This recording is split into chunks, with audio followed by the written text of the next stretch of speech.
So in all seasons past here on the early line, or a show that it used to be called, we would often go to the mock odds room to try to find some of those conversation points of any big updates. If a player had requested a trade, a big free agent that was looming in the offseason, we don't really need the mock odds makers anymore because the FanDuel Sportsbook up in the Great White North, where the regulations a little bit more lax from our northern neighbors, can post some of those markets. And thus, we can use them here to generate conversation, and any of our Canadian listeners can get down on things that we have to say. For instance, DRS, as we learned last week, made official by the New York Jets with official releases from the organization itself. They are moving on from Aaron Rodgers. Of course, the natural follow-up questions, what does New York look to do? 7th overall pick, not really with the heir apparent at the QB spot on the roster. The Jets, one of 6-7 teams this offseason that have a big quarterback question to answer. But the other component of the conversation is, of course, the individual, Aaron Rodgers. 41 years old, 20 years of service in the National Football League. Does he head to the darkness once again to figure out his future in football? Does he retire? Does he come back? If he comes back, where would he want to play? What are the available situations that Aaron Rodgers could end up in? Well, now we go to the Canadian FanDuel Sportsbook. The Pittsburgh Steelers, the slight favorites. The shortest number for Aaron Rodgers' next team at plus 150, but only 10 cents behind that. The Raiders at plus 160. To complete the Brett Favre career track and end up in Minnesota, it would be plus 850. The Titans, a 9-1 number. The Colts round out the top 5 at 14-1. Donnie, when you look at those top two prices, Pittsburgh and Las Vegas, do you find it realistic at all that Aaron Rodgers could either be a Steeler or a Raider in 2025?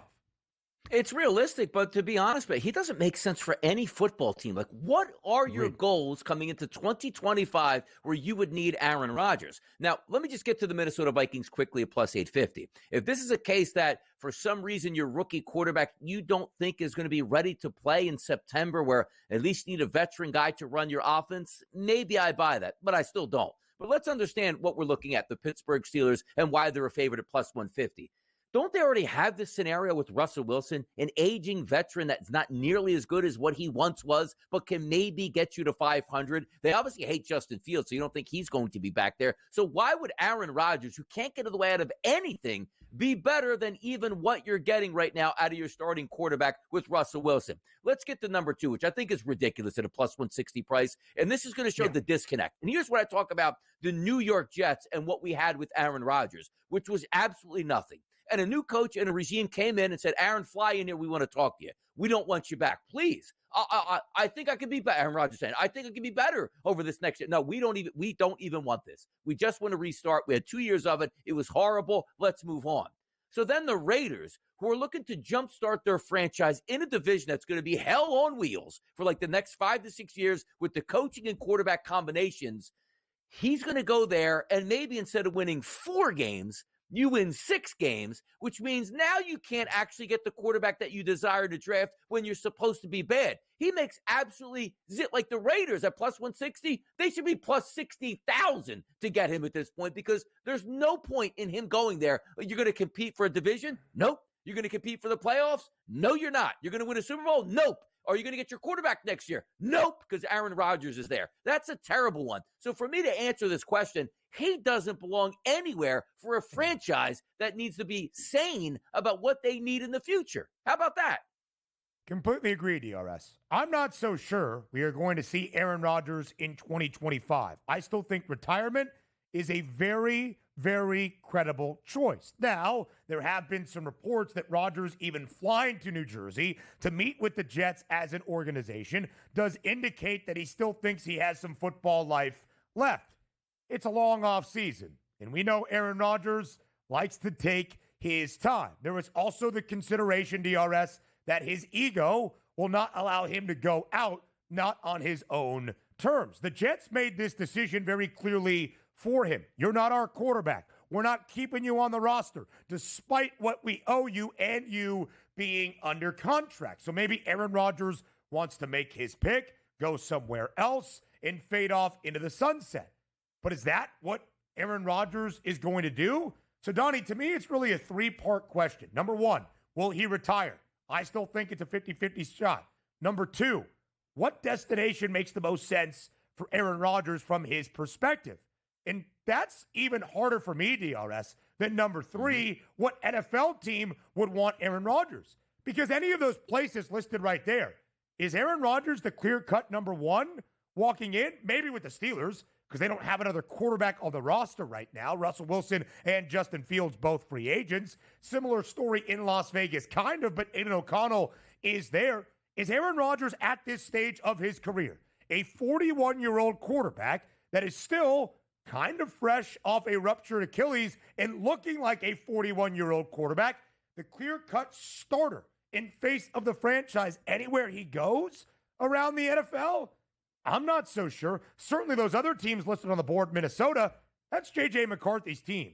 That's been pretty clear. Tennessee, perhaps, I guess. Indianapolis, still going to give Anthony Richardson some run, even if a veteran like Anthony Richardson or Aaron Rodgers is there. So, Donnie, I'm not so sure my number two is Aaron Rodgers, the clear-cut starter wherever he goes. Is a definitive yes. No, exactly. And also understand this. Maybe the best point for him would be, let me just sit out September and October. And if a really good football team loses their starting quarterback and only has, let's just say, a seventh-round rookie quarterback, you can parachute in. And I'm not saying that quarterback might be done for the season. Let's just say like a 4 or 5 games. Hey, look, he's been around the block. He can learn the offense. He can steady the waters here until our quarterback comes back. That's it. But if you're looking for him to come in and be a bridge quarterback, what do you need a bridge quarterback when you're probably looking for your quarterback anyway? Yeah. And if he can win 1 or 2 more games, what's the point in that? So again, just getting back to the original synopsis, he doesn't make sense for anybody in the NFL for me. I completely agree, DRS. That's really where I stand right now. Yeah. I don't think the market is overly robust for Aaron Rodgers now, even as it was back, doesn't seem all that long ago, but in spring of 2023. Some other big names around the NFL, and they're next home. Next. Live right here on the early line on SportsGrid, ending out our second hour. Again, courtesy of the Canadian FanDuel Sportsbook. We have some next team odds that really generates the conversation and gives some ideas of those teams that might be front runners to acquire some big name stars around the NFL this offseason. We talked Aaron Rodgers, now to some guys who would have to be dealt. That would be Cooper Kupp and Myles Garrett. Myles Garrett was the one to request his trade from Cleveland. Wants to be a winner, and the Browns are not necessarily that at this current juncture. Cooper Kupp not too happy with the Rams basically forcing him out the door. We'll start with Kupp, who could use the veteran wide receiver now north of 30 years old. The Broncos, the shortest price at plus 380. You see everybody else there, 4 teams at 5-1 or better. Myles Garrett, the favorite to land his services. The Bills and the Commanders just separated by 20 cents. Donnie, pick whatever guy you want and go with whatever direction. Kupp, Myles Garrett, where do you think they land next year? Yeah, you take a look at Cooper Kupp. Now, we don't know what version of Cooper Kupp we're actually getting because 2 to 3 years ago, he was the best slot wide receiver by a wide margin in football. Now relegated to, we don't even throw you the football on Sundays. I don't know if that's Matthew Stafford hated him, Sean McVay hated him, upper management saying don't throw him. I don't know what it was, but it was one of the more stunning falls that we've seen. And maybe it was just due to injury. But obviously the trade market will open up, and a lot of people need quality wide receivers, specifically slot guys. If you look at the Steelers at a plus 450 price, absolutely not. They don't even want to throw the football. They basically will tell you as much. So I don't think the Steelers makes that much sense here. The Commanders could use a good slot guy, Terry McLaurin on the outside. You know they have a solid tight end, and Zach Ertz just looking for that dominant slot guy if he can return to form. That makes sense. The Cowboys looking for a leader as well. In the slot, you have an outside wide receiver in CeeDee Lamb, who does take up a lot of slot wide receiver touches during the game. But if Cooper Kupp was there, maybe that's more touches even on the outside for CeeDee Lamb. If you are looking at Myles Garrett at this point, you look number one. It's the Buffalo Bills listed at a plus 380 price, and I've said this immediately. We started talking about this during Super Bowl week. Hey, Myles Garrett saying he wants to trade. Where should he go? You just watched the Super Bowl play out. How do you beat Patrick Mahomes and the Kansas City Chiefs in the Super Bowl at the highest levels? You saw Tampa Bay do it. You saw the Philadelphia Eagles do it. 4-man pass rush, collapse that pocket repeatedly. Myles Garrett to the Buffalo Bills makes way too much sense. And if you're in that prime slot now, which you saw last year for the Buffalo Bills, clear out some of that salary cap casualties in the secondary, clear out Stephon Diggs' price, go a little bit cheaper at the wide receiver position. You should have money to spend, and you should have draft capital to spend it. Cleveland's not going anywhere. He wants out. The perfect fit for Myles Garrett is with the Buffalo Bills. I completely agree, DRS. It would seem to be at the behest of both sides. Myles Garrett wants to play with a contender. Buffalo is exactly that. It would also make the Bills even more so of a contender around the AFC.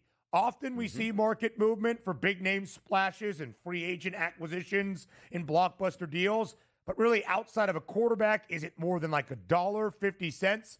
Myles Garrett going to Buffalo? That would move their number drastically, in my estimation, by more than $1 to win a Super Bowl or the AFC Championship when those odds come out. That would be something for Brandon Beane to pull off in Western New York this offseason. Also, look at every team on Myles Garrett's board outside of the Las Vegas Raiders. Those are teams that we consider conference championship or Super Bowl contenders right now, and the addition of Garrett would even further that conversation. But it's going to cost you to get Myles Garrett. I don't know exactly what it's going to cost you to get Cooper Kupp at this stage of his career. Donnie, this June, he turns 32 years old. It's a little bit tough, right, to see this drastic drop-off. But Cooper Kupp in 2021 was the best receiver in the National Football League, the Triple Crown winner, led the NFL in receptions, receiving yards, and receiving touchdowns, was the Offensive Player of the Year in the NFL. The last 3 years has really been defined by injury. He's only played in 33 total games the last 3 years and was basically a ghost throughout that playoff run for the LA Rams. Does he make a difference for any of those teams? Perhaps, right? But he's not your number one now. Maybe he's not even your number two. So what are you giving up to get Cooper Kupp back? I think the Patriots are an intriguing team at 5-1. They've got some capital to burn this offseason. They've got some assets to trade and, of course, to provide that reliable guidance for a rookie quarterback now into his second year in Drake May could make some sense for New England. They need to build out that roster in a big way.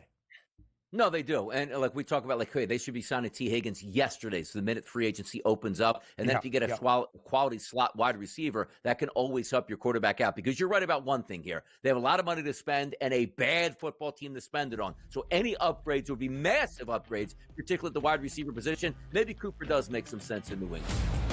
Hour 3, our third and final next.